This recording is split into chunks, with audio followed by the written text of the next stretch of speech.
그 사람 한 사람 한 사람 인생에는 의미 있는 날이 있습니다. 그렇지 않습니까? 의미 있는 날. 어떤 사람은 생일이 의미 있는 날일 수도 있고, 또 아내를 너무 사랑하거나 남편을 너무 사랑하면 그분과 결혼한 날, 그 의미 있는 날일 수 있습니다. 그리고 누군가가 보여서 하는 말인데, 군대를 전역한 날, 의미 있는 날일 수도 있습니다. 첫 아이를 낳는 그 순간, 그 아이를 안았던 그 순간, 잊을 수 없는 그 순간이 잊을 수 없는 날일 수도 있습니다. 사실 오늘 말씀에 나타나는 이 예수님에게 오늘이 그런 날입니다. 오늘 우리 찬양대가 찬양했지만 이 예수님에게는 오늘은 아주 굉장히 의미가 있는 날입니다.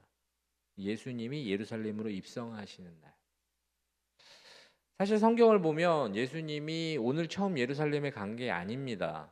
예수님은 자주 예루살렘을 오고 가셨습니다. 그런데 예전에는 예수님은 어떻게 하셨느냐? 자신의 움직임을 비밀스럽게 하셨습니다. 아픈 사람을 고치시고 병자를 치유하신 이후에도 비밀로 하라고 얘기하십니다. 그러면서 자신의 그 행적을 아주 비밀리에 조용히 움직이셨던 그 예수님이 오늘 본문에는 무엇을 나타내시느냐? 드디어 자신을 메시아이심을 분명히 나타내며 예루살렘으로 입성하는 그 날이 바로 오늘입니다. 그래서 이 말씀에 나타난 사건을 많은 사람들이 무엇으로 얘기하느냐? 예수님의 대관식이다. 왕으로서의 입성이다라고 설명합니다. 그럼 대관식을 한번 생각해 보시겠습니까? 제가 대관식이라고 탁 치면 제일 먼저 나폴레옹의 대관식이 나옵니다. 엄청 화려하게 웅장하게 하는 그 행사가 대관식입니다. 왕으로서의 그 입성.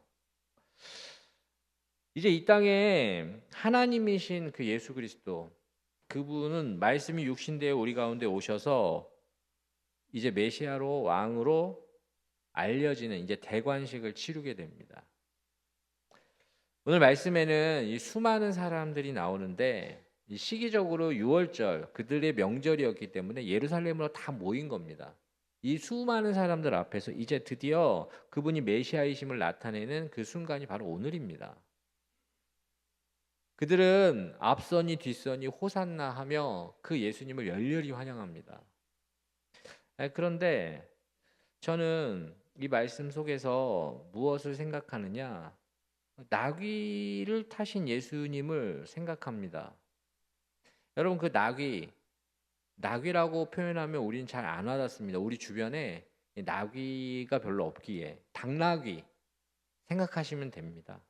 이 당나귀의 모습을 생각하시면 이 말씀을 읽고 그냥 쓱 지나치면 지나치지만 그 당나귀의 모습을 그려보십시오. 여러분, 수많은 사람들 앞에서 만왕의 왕이신 그분, 이 천재의 주제이신 그분이 이 나귀를 타고 지나가는 모습을 한번 머릿속으로 그려보십시오. 굉장히 초라한 겁니다. 그리고 초라하기 못해 우습기까지 합니다. 다 큰 성인이 그 당나귀를 타고 그렇게 지나가는데 사람들이 막 환호하는 그 모습. 그러나 예수님께서는 오늘 그 속에서 무엇을 우리에게 말씀하고자 하시느냐? 이 말씀을 보면서 우리는 질문해야 됩니다. 저는 첫 번째 질문을 여러분들에게 함께 나누고자 합니다. 그게 무엇이냐? 왜 예수님께서는 그렇게 중요한 날에 이 격이 맞지 않게 왜 이 나귀를 타고 입성하시는가? 여러분 한번 질문해 보셔야 됩니다. 예수님은 이 중요한 날에 격이 맞지 않게 이 나귀, 이 당나귀를 타고 입성하시는 겁니다. 잘 이해가 되지 않습니다. 왜냐하면 이 세상의 왕들도 아까 제가 이야기한 그 나폴레옹의 대관식이라고 그렇게 인터넷에 떠들게 나오는 그 대관식들을 한번 생각해 보십시오. 여러분 세상의 왕들도 그리고 아무리 그 나라가 작아도 여러분 왕의 대관식에는 그렇게 초라한 나귀를 타고 입성하는 사람은 없습니다. 세상의 왕들도 이런 날만큼은 없으면 빌려서라도 여러분 화려한 말을 타고 자신의 권위를 나타내며 그렇게 입성하는 겁니다. 그런데 이 만왕의 왕이시며 천재의 주제이신 그분이 초라한 나귀를 타고 이 대관식을 치르고 계시는 걸 한번 보십시오. 왜 그랬을까? 왜 그렇게 하셨을까? 저는 여러분들이 이 질문 앞에서 깨달아야 되는 것이 있는데 그게 무엇이냐? 여러분, 예수님은 철저하게 이 하나님 말씀을 이루려고 그렇게 하시는 겁니다. 여러분, 오늘 말씀에 마태복음 21장 4절 5절 말씀이 나올 텐데 이것은 제가 한번 읽어드리겠습니다. 이는 선지자를 통하여 하신 말씀을 이루려 하심이라. 일러스되 시온의 딸에게 이르기를 내 왕이 내게 임하나니 그는 겸손하여 나귀 곧 멍에 매는 짐승의 새끼를 탔도다 하라 하였느니라. 아멘. 여러분, 이 말씀에서 예수님께서 이 나귀를 타고 입성하신 이유가 나옵니다. 그는 말씀을 이루기 위해서 그렇게 하신 겁니다. 여러분, 이 말씀은 스가랴서에 나오는 그 메시아에 관련된 그 예언의 말씀을 이야기하는 겁니다. 여러분, 스가랴서 9장 9절 말씀은 여러분들이 한 목소리로 함께 자막에 나올 텐데 읽어보도록 하겠습니다. 시온에 따라 크게 기뻐할지어다. 예루살렘에 따라 즐거이 부를지어다. 보라, 내 왕이 내게 임하시나니 그는 공의로우시며 구원을 베푸시며 겸손하셔서 나귀를 타시나니 나귀의 작은 것 곧 나귀 새끼니라. 아멘. 여러분, 이 스가랴서는 예수님께서 태어나시기 몇백 년, 아니 몇천 년 전에 쓰여진 글입니다. 그런데 이 글에서는 이 메시아는 겸손하여 나귀를 타신다라고 그렇게 기록하고 있습니다. 이 예수님에 관련된 이 말씀을 예수님은 잘 알고 계셨고 예수님은 이 말씀을 성취하고 계시는 겁니다. 예수님께서 이 하나님의 말씀대로 지금 어떻게 하고 계시느냐? 그는 이루고 계시고 움직이고 계십니다. 그분은 자신이 친히 말씀에 순종함으로 그 말씀을 이루는 겁니다. 아까 말씀드린 대로 여러분, 세상의 왕도 자신의 대관식에 그렇게 초라하게 나귀 타지 않습니다. 세상의 왕도 그런 날 정도는 적어도 그렇게 하지 않습니다. 그런데 예수님 그렇게 하신 이유는 그분은 철저하게 말씀이 이루어지는 것이라면 그분은 그 말씀에 친히 순종하신다는 겁니다. 저는 이 나귀 타고 입성하시는 이 예수님을 통해서 우리가 예수님이 우리에게 주고자 하시는 메시지를 보아야 합니다. 그 첫 번째가 무엇이냐? 예수님이 나귀를 타고 들어가실 수 있었던 이유. 예수님은 사람을 의식하지 않겠다라는 그분의 의지를 나타냅니다. 사람을 의식했으면 나귀를 못 탑니다. 또한 예수님은 사람을 의지하지 않겠다라는 그분의 의지를 나타냅니다. 사람을 의지하지 않는 그분이 나귀를 타고 들어가시는 겁니다. 여러분, 그분은 사람을 의식하고 의지해서 그 인기와 어떤 여론을 가지고 어떤 일을 할 생각을 안 하시는 겁니다. 여러분, 우리는 보통 살아가면서 사실 사람 의식합니다. 사람 의지합니다. 그러나 예수님은 지금 무엇을 우리에게 강력하게 말씀하고 계시느냐? 예수님은 사람을 의식하거나 의지해서 그걸 가지고 무엇인가를 하려는 것이 아니라 그분은 철저하게 하나님의 말씀대로 하겠다라는 메시지를 우리에게 주시는 겁니다. 만약 예수님께서 사람을 의지하고 의식해서 그 인기와 그 어떤 여론, 어떤 그 군중의 힘으로 무엇인가를 하려는 의도를 갖고 계셨다면 여러분, 예수님은 크고 화려한 말을 타시지 그렇게 초라한 나귀를 타지 않습니다. 예수님이 하려는 것은 무엇입니까? 예수님이 하려는 것은 하나님의 말씀을 이루려는 것입니다. 예수님은 이 땅에 오시는 방법, 여러분 생각해 보십시오. 그분은 마국간으로 오십니다. 예수님이 이 땅에서 메시아이시지만 사시는 것을 한번 보십시오. 그분은 머리 둘 곳도 없다고 표현하시며 그분은 정처 없이 그렇게 사셨습니다. 여러분, 그 이유가 무엇인지 아십니까? 하나님의 말씀을 이루고자 하시는 겁니다. 하나님의 말씀의 메시아는 이렇게 이야기합니다. 이사야 53장 2절부터 제가 말씀을 찬찬히 좀 읽어드릴 텐데 하나님의 말씀에 이 메시아는 어떻게 표현하고 계시느냐? 그는 주 앞에서 자라나기를 연한 순 같고 마른 땅에서 나온 뿌리 같아서 고운 모양도 없고 풍채도 없은즉 우리가 보기에 흠모할 만한 아름다운 것이 없도다. 여러분, 하나님께서 이야기하시는 메시아는 큰 말을 타고 웅장한 궁전에서 모든 것을 호령하는 그런 존재가 아닙니다. 하나님이 이 메시아를 표현하실 때 어떻게 표현하시느냐? 그는 고운 모양도 없고 풍채도 없고 우리가 보기에 흠모할 만한 아름다운 것이 없도다. 여러분, 그분은 그렇게 사셨습니다. 그래서 그는 3절부터 그는 멸시를 받아 사람에게 버림을 받으며 간고를 많이 겪었으며 질고를 아는 자라 마치 사람들이 그에게 얼굴을 가리는 것 같이 멸시를 당하였고 우리도 그를 귀히 여기지 아니하였도다. 그는 실로 우리의 질고를 지고 우리의 슬픔을 당하였거늘 우리는 생각하기를 그는 징벌을 받아 하나님께 맞으며 고난을 당한다 하였노라. 그가 찔림은 우리의 허물 때문이요 그가 상함은 우리의 죄악 때문이라. 그가 징계를 받음으로 우리는 평화를 누리고 그가 채찍에 맞음으로 우리는 나음을 받았도다. 우리는 다 양 같아서 그릇 행하여 각기 제 길로 갔거늘 여호와께서는 우리 모두의 죄악을 그에게 담당시키셨도다. 아멘. 여러분, 이것이 메시아의 모습입니다. 이 메시아는 철저하게 하나님의 말씀대로 순종하며 사시는 겁니다. 그는 멸시를 받고 버림을 받고 마치 사람들에게 귀하게 여김을 당하지 아니하는 그 모습, 그분은 그렇게 사신 겁니다. 그분은 우리의 허물 때문에 찔리고 우리의 죄악 때문에 상하시는 그 삶을 사신 겁니다. 여러분, 그것이 메시아의 삶입니다. 사실 우리는 이 메시아의 이 모습 때문에 우리는 갈등할 수 있습니다.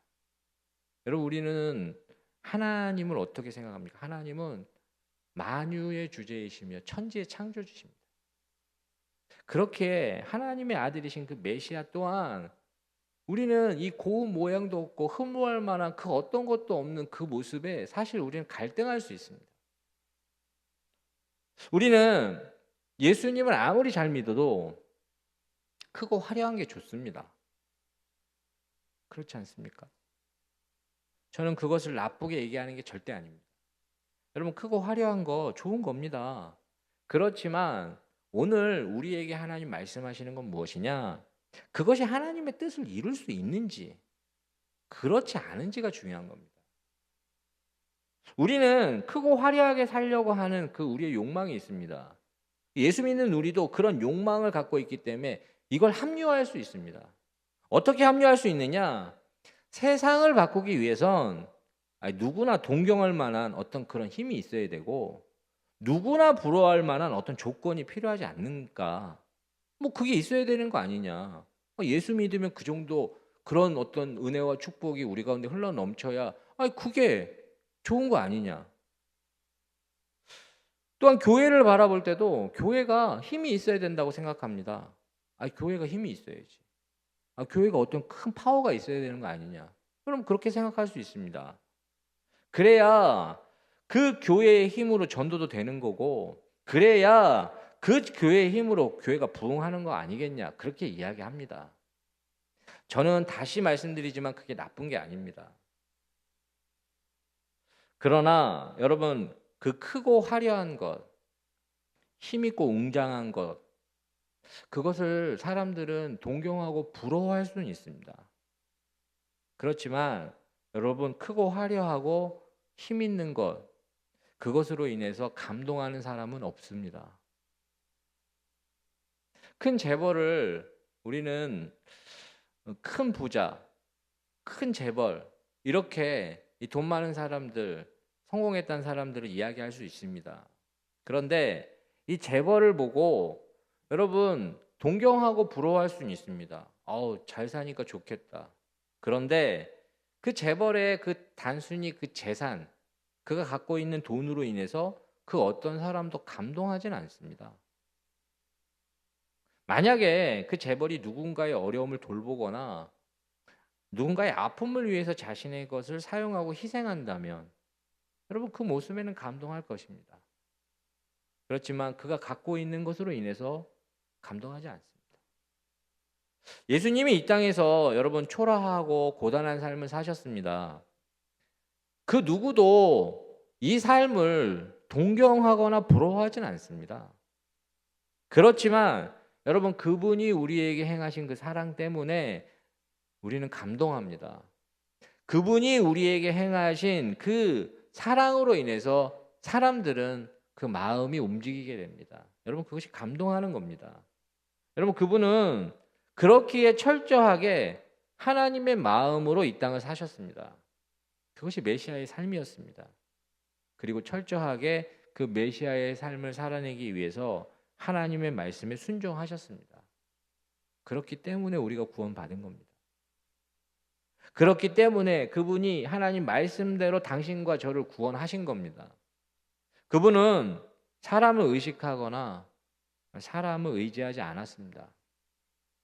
그분은 하나님 말씀을 의지하고 순종했습니다. 그렇기 때문에 여러분 나귀를 타고 예루살렘으로 들어오시는 겁니다. 저는 이 본문 속에서 여러분들에게 또 두 번째 질문을 한번 해보려고 합니다. 여러분 예수님은 격에 맞지 않게 나귀를 타신 것도 이해가 되지 않는데 또 제게 질문이 찾아온 건 무엇이냐? 예수님 왜 그렇게 중요한 그 왕의 대관식에 이 쓰여질 나귀를 어떻게 그런 이해되지 않는 방법으로 조달하시냐는 겁니다. 여러분 오늘 본문을 보면 이 예수님께서 이 나귀를 어떻게 가져오라 하시는지 마태복음 21장 2절 3절 말씀이 나올 텐데 여러분 한 목소리로 함께 읽어보도록 하겠습니다. 이르시되 너희는 맞은편 마을로 가라. 그리하면 곧 매인 나귀와 나귀 새끼가 함께 있는 것을 보리니 풀어 내게로 끌고 오라. 만일 누가 무슨 말을 하거든 주가 쓰시겠다 하라. 그리하면 즉시 보내리라 하시니. 아멘. 여러분 예수님이 나귀를 어떻게 가지고 오십니까? 정상적인 방법이라고 생각하십니까? 그냥 두 제자에게 건넌 마을로 가면 나귀하고 나귀 새끼가 있을 거다. 풀어서 가져오라는 겁니다. 정당한 대가를 치르는 게 아닙니다. 그냥 가져오라는 겁니다. 그 주인이 누구냐? 그 왜 푸냐? 라고 물어볼 수 있지 않습니까? 그때 주께서 쓰시겠다 하라. 만약에 우리가 이런 요구를 받으면 여러분 어떻게 하시겠습니까? 그 나귀를 왜 가져가십니까? 라고 물어보는데 주께서 쓰시겠다 하라. 만약에 우리는 이런 요구를 받게 된다면 이렇게 이야기할 수 있습니다. 예수님 왜 그러십니까? 이건 아니지 않습니까? 이렇게 이야기할 수도 있습니다. 그렇지만 저는 여기에 굉장히 중요한 의미가 있다고 여러분들에게 나누고자 합니다. 여러분 하나님 말씀을 이루려 하시는 예수님을 한번 생각해 보십시오. 그러나 이 말씀을 이루려고 하시는 예수님은 누구와 함께 이 일을 하기를 원하시느냐? 하나님 말씀에 순종하는 그 한 사람과 함께 하나님 나라를 이루려고 하는 그분의 의도가 있는 겁니다.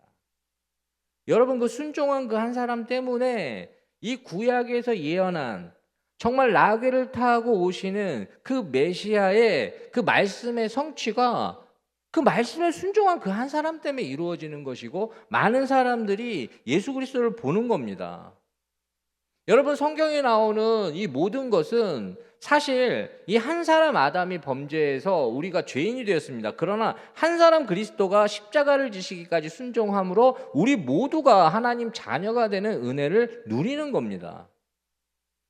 이처럼 하나님 나라는 아무도 몰라줄 수 있습니다. 여러분이 나귀 주인 이름이나 아십니까? 모릅니다. 그러나 하나님 나라는 아무도 몰라주고 아무도 기억하지 못할지 모르지만 말씀에 순종하는 그 한 사람, 그 한 사람으로 인해서 세워나가는 것이 하나님 나라입니다.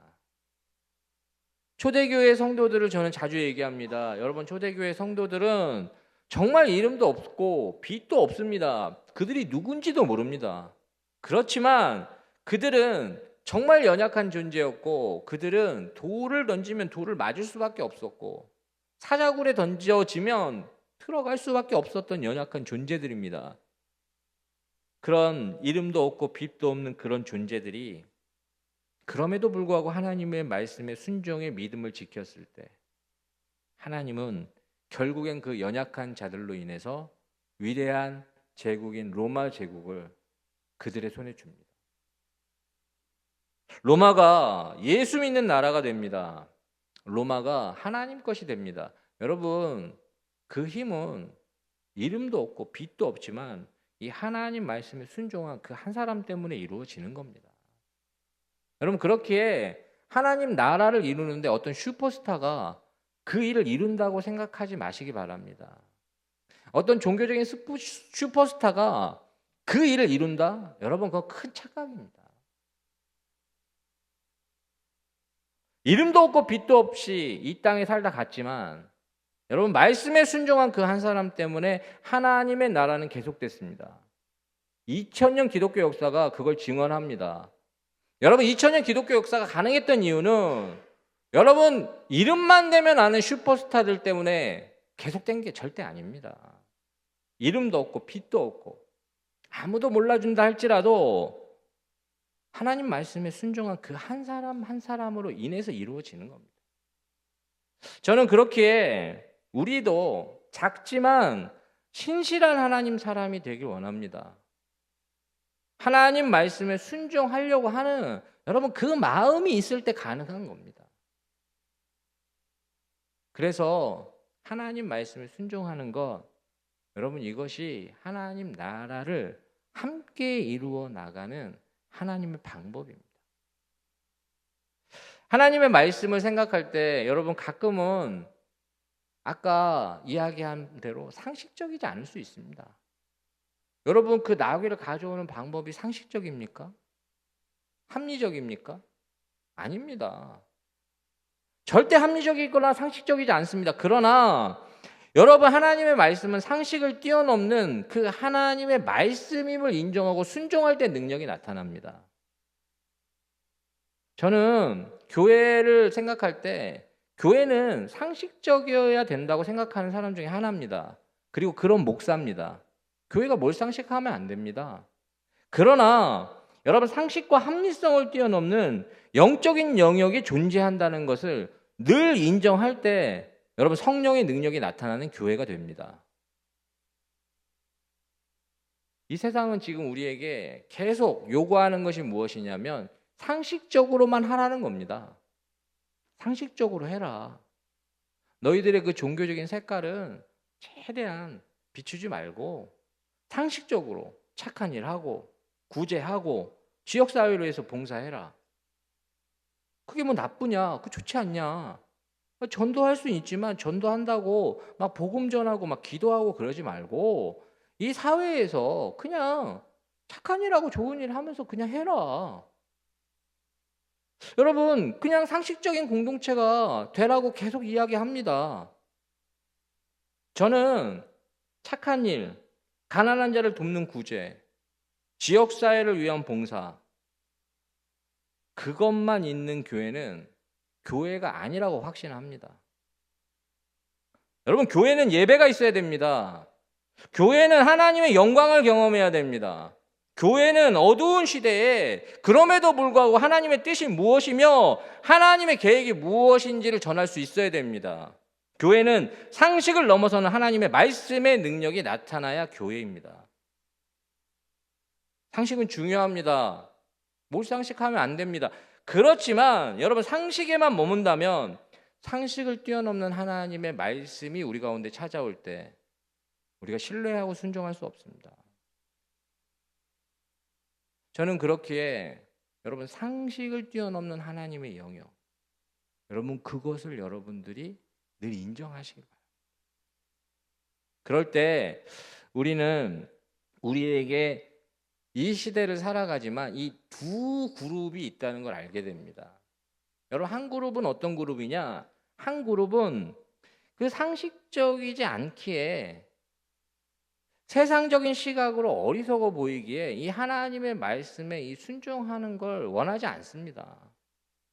그리고 그들은 자신의 생각과 방법으로 살아가는 것, 여러분 그것이 최선이다라고 이야기합니다. 그러나 한 그룹은 어떠냐? 전혀 상식적이지 않지만, 가끔은 이해되지 않지만, 세상적인 시각으로 어리석어 보이지만 그럼에도 불구하고 하나님의 말씀에 순종하며 살아가길 원하는 그 그룹이 있습니다. 여러분 근데 이 그룹을 제가 나누었긴 했지만 이 그룹이 모두 추구하는 게 있습니다. 그게 무엇이냐면 저마다 행복하기를 원하며 산다는 겁니다. 하나님 말씀에 순종하지 않는 거, 자기 원하는 대로 자기 방법대로 살아가는 사람들 행복하기를 원합니다. 우리 역시 상식적이지 않고 세상적인 시각으로 어리석어 보이지만 하나님 말씀에 순종하는 이유는 무엇이냐? 행복하기를 원해서 그런 겁니다. 이 두 그룹 모두는 행복을 추구하며 살아갑니다. 저는 그렇게 여기 계신 분들에게 질문합니다. 먼저 여러분은 이 두 그룹 중에 어디에 속했다고 여러분 생각하십니까? 어떻게 생각하십니까? 당신은 먼저 이 질문을 보내게 하십시오. 그리고 만약에 여기 계신 분들 중에 그럼에도 불구하고 하나님의 말씀에 순종하려고 내가 그렇게 사는 존재다라고 확신한다면 여러분 이 말씀을 다시 한번 들으셔야 됩니다. 저는 무엇보다도 이 자리에 오신 분들이라면 하나님 말씀에 순종하려고 하는 사람임을 믿습니다. 그렇지만 저는 그분들에게도 또 질문합니다. 여러분 이 두 그룹 모두가 저마다 행복을 추구하며 살아가고 있는데 여기 계신 분들은 그럼 그 행복을 추구하는 대로 행복하십니까? 여러분 지금 행복하십니까? 행복하긴 한 것 같은데 이 좀 뭔가 아쉬움이 있습니까?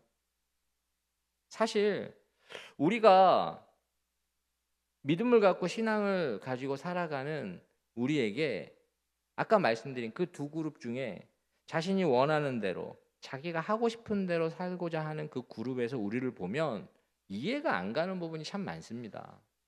먼저는 우리에게 있어서 너무 못하는 게 많은 것처럼 느껴집니다. 사실 우리 하지 말라는 거 많습니다. 믿음 안에서 신앙 안에서 마음대로 못 사는 것처럼 보여 그렇게 그들이 이야기할 수 있습니다. 여러분 저는 목회자이기 때문에 더 그렇습니다. 그렇기에 저는 과연 우리가 말씀에 순종함으로 우리는 행복할 수 있을까? 여러분 그것이 가능할까? 이런 질문을 해보게 됩니다. 우리는 과연 말씀에 순종하기 때문에 행복할 수 있는가? 아니, 못하는 게 이렇게 많은데 하지 말라는 게 이렇게 많은데 어떻게 우리는 행복한가? 또 하라는 것도 많습니다. 여러분 남성분들 중에 이 교회 와서 힘들어하는 이유 중에 찬양하고 막 박수 치는 거 이거 힘들어하시는 분들 꽤 많습니다. 근데 가만히 놔둡니까? 손 들라고 하고 옆에 있는 사람한테 인사하라고 하고 여러분 이거 굉장히 힘들어하시는 분 많습니다. 교회 그냥 다니라고 그러는 게 아니라 교회에 섬기라고 얘기하고 헌금 생활 잘하라고 이야기하고 하라는 것도 많습니다. 그런데 우리는 과연 행복할 수 있을까? 우리는 행복이 가능한가? 저는 그 질문에 앞서서 우리가 행복을 추구할 때 먼저 우리가 생각해야 하는 것이 있다고 생각합니다.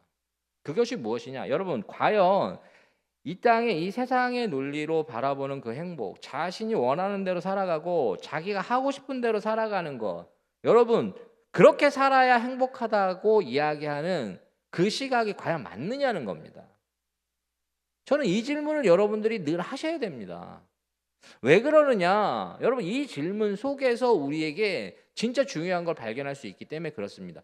제가 이 설명을 하려고 많은 시도를 했지만 영화 이야기를 하면서 이 설명을 하기를 원합니다. 어제 생각났던 영화가 있었는데 그 영화가 무슨 영화냐? 여러분 맘마미아라는 영화입니다. 사실 개인적인 취향은 아닙니다. 왜냐? 저는 그 영화 대사를 해야 되는데 일단 노래하면 못 듣습니다. 근데 맘마미아는 계속 노래합니다. 근데 이 맘마미아를 보면 그 내용이 무엇이냐면 어떤 여성이 있는데 그 여성이 그 세 명의 남성과 이게 교제를 한 겁니다. 사귄 건데 그 사귀면서 그 세 명의 남자와 비슷한 시기에 동시에 그냥 같이 잠자리를 합니다.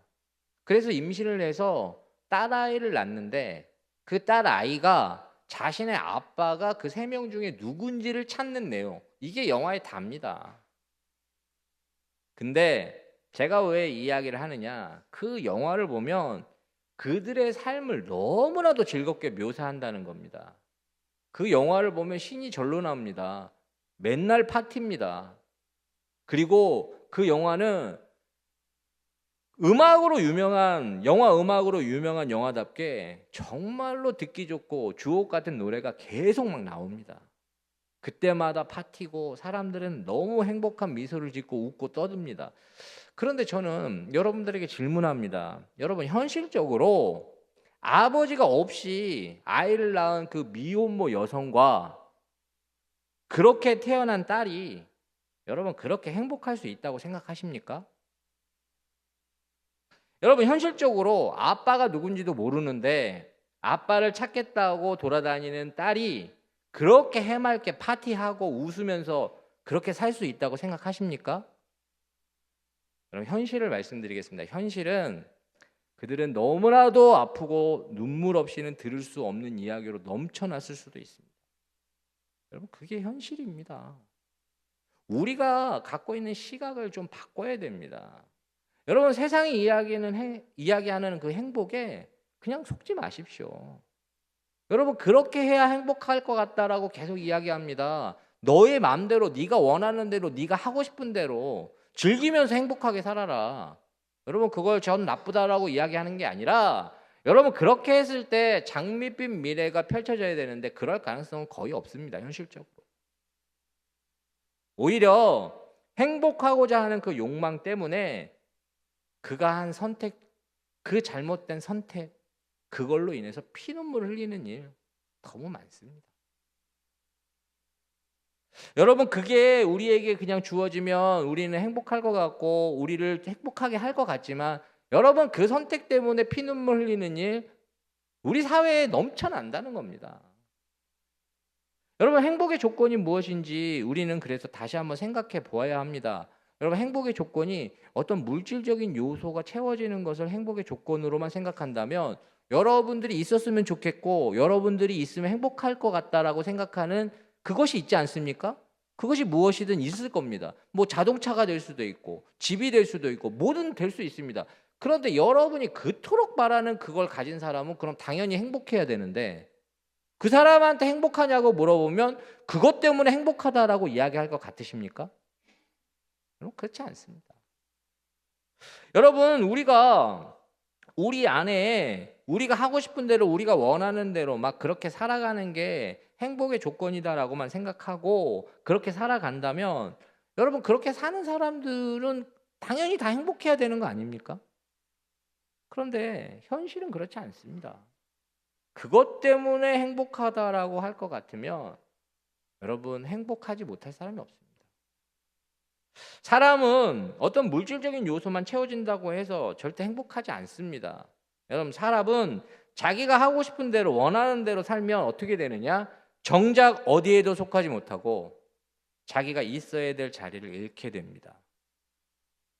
여러분, 우리 가정에 만약에 그럴 리는 없겠지만 여기 계신 분들 막 장롱 열면 막 돈이 쏟아지고 막 이렇게 돈이 차고 넘치는 겁니다.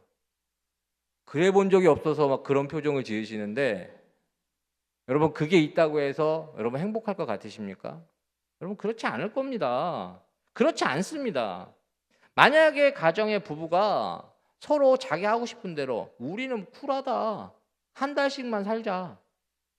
그래서 한 달은 이 집 가서 살고 한 달은 이 집 가서 살고 한 달은 이 집 가서 사는 그렇게 자유롭게 자기가 하고 싶은 대로 그렇게 지내면 행복할 것 같으십니까? 결국엔 어디에도 속하지 못하는 그들의 마음은 가정을 깰 겁니다. 여러분, 행복은 어떤 소유나 조건이 아닙니다. 원래 있어야 될 자리를 발견하는 것. 그리고 원래 있어야 될 자리에서 서로를 신뢰하고 사랑할 때 여러분 행복의 조건이 우리에게 찾아옵니다. 그렇게 우리 역시 행복하길 원한다면 먼저 우리는 우리가 진정으로 채워야 할 부분을 발견해야 되는 것이고 원래 있어야 될 자리를 발견해야 됩니다. 원래 있어야 될 자리가 어디라고 생각하십니까? 여러분 우리는 하나님이 창조하신 창조의 자녀들입니다. 그렇기 때문에 우리는 하나님 아버지와 함께 있는 그곳이 우리가 있어야 될 자리입니다. 행복하길 원하신다면 여러분 하나님 신뢰하고 그 사랑을 받아 누릴 때 우리에게 찾아온다는 걸 잊지 마십시오. 사실 우리는 하나님의 말씀에 순종하며 살아가는 것 이게 과연 우리에게 행복의 조건이 될 수 있을까? 과연 가능한가? 아니 하나님과 함께 한다면 하나님과 함께 해야 되는 그 자리가 과연 나에게 행복을 줄 수 있을까? 여러분 그렇게 잠깐 생각할 수 있습니다. 아니 원하는 대로 하고 싶은 대로 해야 되는데 못하는 것도 많고 내 삶은 하나님이 함께 하셔도 어렵고 고단한데 나는 과연 행복한가? 행복이 가능한가? 하나님의 말씀에 순종하며 여러분 이런 생각이 들 때 우리가 꼭 기억해야 되는 것이 무엇이냐면 여러분 이 땅의 삶이 여러분 끝이 아니라는 걸 꼭 아셔야 됩니다. 여러분 이 땅의 시간은 우리에게 끝이 아닙니다. 이 땅의 시간이 끝나면 새로운 시간이 시작됩니다. 그렇기 때문에 이 땅의 삶의 전부가 아니기 때문에 우리는 영원한 것을 보며 살 때 우리는 우리에게 행복의 어떤 그 작은 실마리가 열립니다. 여러분이 지금 조금 힘들고 초라해 보일 수 있습니다. 그럴 수 있지 않습니까?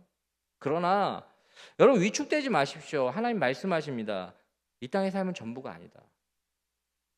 여러분이 지금 반대로 잘 되고 괜찮고 잘 나갈 수 있습니다.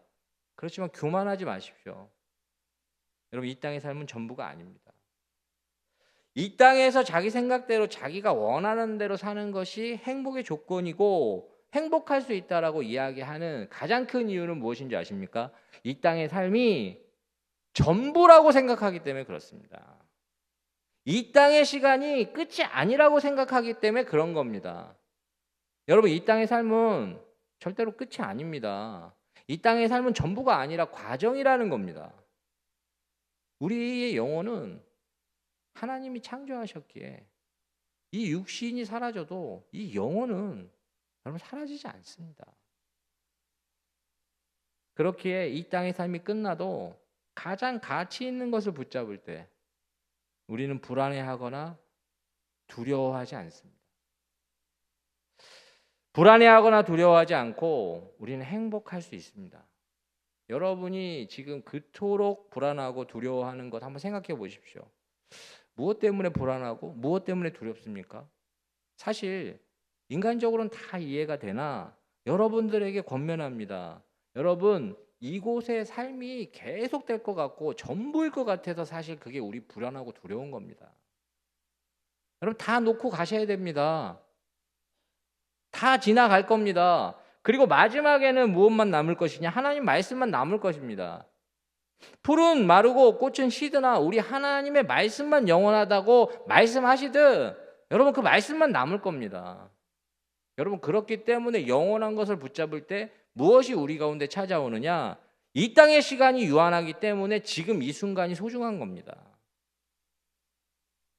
이 땅의 시간이 유한하기에 소중한 것이라는 겁니다. 우리에게 이미 주어진 것을 소중하게 생각할 때 그 가치를 제대로 발견합니다. 여러분 이 땅에서 만나게 해주신 우리 자녀들 여러분 내가 낳았다고 생각하고 내가 길렀다고 생각하고 내가 만들었다고 생각하면 큰 오산입니다. 하나님이 그 아이들 만나게 해주신 겁니다. 그 아이들을 만났는데 그 시간, 그 아이들과 보내는 시간이 유한하기 때문에 그들과 보내는 시간을 소중하게 여기는 겁니다. 이 땅에서 만나게 해주신 나의 아내, 나의 남편, 나의 부모님, 여러분 그들을 하나님 우리에게 만나게 해주신 겁니다. 그러나 그들과 함께하는 시간이 유한하기 때문에 그들과 함께하는 시간과 그 추억을 소중하게 여기는 겁니다. 같이 있어줘야 하는 시간에 함께 있어줘야겠다라고 생각하는 것. 잘해줄 수 있을 때 잘해주려고 최선을 다하는 것. 여러분, 그러다 보면 우리에게 행복이 무엇인지가 발견되기 시작합니다. 오늘 하루 여러분 그냥 지나치면 그냥 그걸로 끝입니다. 그냥 지나가는 겁니다. 그렇지만 여러분, 우리에게 주어진 이 하루가 유한하다고 생각하고 다시 오지 않는다고 생각하면 가치가 있는 겁니다. 그렇기 때문에 의미 있는 것을 하려고 노력하게 되고, 그렇기 때문에 행복이 무엇인지를 고민하게 됩니다. 세상이 주는 그 가치가 아니라 과연 행복이 무엇인가? 여러분, 하나님의 말씀에 순종할 때 우리가 있어야 될 자리를 알게 되고 마땅히 해야 될 일을 알기에 우리는 그 속에서 행복하다는 것이 무엇인지를 발견합니다. 하나님 말씀에 순종하는 것, 여러분, 그건 우리를 억압하지 않습니다. 하나님 말씀에 순종하는 것, 그건 우리 제한하지 않습니다. 오히려 그 속에서 알게 됩니다. 진리를 알지니 진리가 우리를 자유케 하리라. 여러분, 참된 진리는 깨닫는 순간 자유가 임하는 겁니다. 말씀에 순종할 때 우리는 알게 됩니다. 말씀에 순종하는 자가 누리는 하나님 안에서의 그 축복과 그 자유를, 그리고 그 가치를 발견하는 자가 행복할 수 있습니다. 저는 행복의 반대말이 여러분 불행이 아닙니다. 행복의 반대말은 불만입니다. 불만족. 이미 우리에게 주어진 것을 발견하지 못하는 것이 여러분 우리를 행복하지 못하게 합니다. 우리에게 있는 것에 대한 가치를 발견하지 못할 때, 우리가 있어야 될 자리를 알지 못하고 마땅히 해야 할 일을 알지 못할 때 우리는 행복할 수 없습니다. 그러나 하나님 말씀에 순종하면, 정말 말씀에 순종하신 예수 그리스도와 같이 하나님 말씀에 순종할 때 우리에게 주시는 진리를 알지니 진리가 우리를 자유케 하듯 우리가 우리 안에 이미 주어진 것을 통하여 기뻐하고 즐거워할 수 있습니다. 오늘 이 시간 그 가치를 발견할 수 있는 저와 여러분 되시길 축원합니다. 기도하겠습니다. 하나님, 오늘 이 시간 이 말씀의 능력이 나타나게 하여 주시옵소서. 이 말씀이신 예수 그리스도가 우리에게 말씀하여 주시고 말씀의 능력으로 세워 주시옵소서. 말씀에 순종하게 하시고 순종하고자 하는 마음과 갈망이 우리 가운데 있게 하여 주시옵소서. 예수님의 이름으로 간절히 기도드리옵나이다. 아멘.